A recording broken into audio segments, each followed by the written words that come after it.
Good day mga kaibigan. Walk around review natin itong napakagandang bagong sasakyan ng Toyota. Itong next gen Tamaraw. So sa harap niya ay napaka-porma ang astig ng dating mga kaibigan. At ang makina nito ay yung 2GD FTV na 150 horsepower at 343 Newton meters. So, ang price nito mga kaibigan is 937,000 pesos. Ito yung manual transmission niya mga kaibigan, yung low end nitong Toyota Tamaraw. So, yan ang front fascia niya. Ito yung kulay white niya mga kaibigan. At yung mags nito mga kaibigan ay upgraded na. Bumagay sa kanya, mas pumorma siya. Sa halagang 230,000 pesos, napakaganda ng dating nung Tamaraw.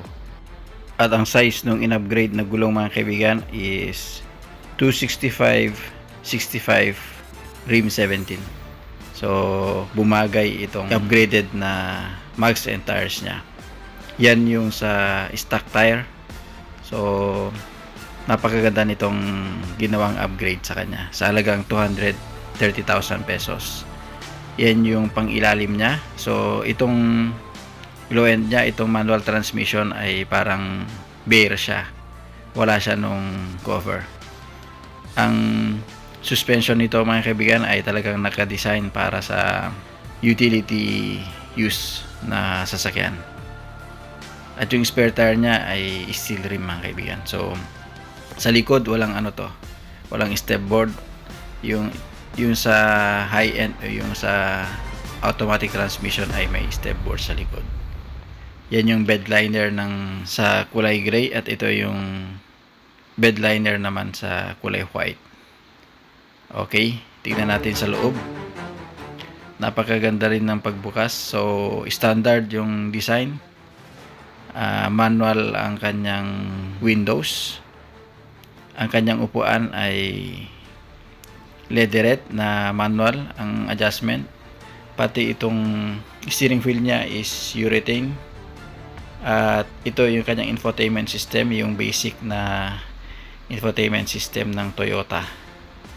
At durable plastic yung mga ginamit. Maganda rin ang loob niya.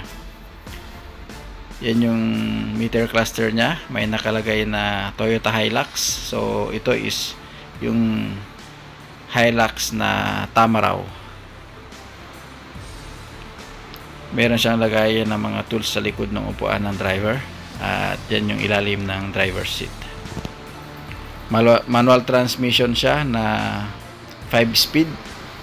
At napakaganda ng pagkagawa mga kaibigan. Very durable. At sa personal mga kaibigan ay napaka-porma, napaka-astig nitong Hilux Tamaraw. Okay, maraming salamat sa panonood mga kaibigan dito sa simpleng walk around video natin dito sa next generation Toyota Hilux Tamaraw. So abangan nyo mga kaibigan yung next video natin. I-feature din natin or i-walk around din natin itong dalawang automatic transmission nya, kulay black at kulay silver. At gawa tayo ng comparison ng automatic transmission tsaka yung manual transmission, kung anong pagkakaiba nila. Maraming salamat mga kaibigan, and as always, keep believing and trusting the Lord. Keep safe and God bless.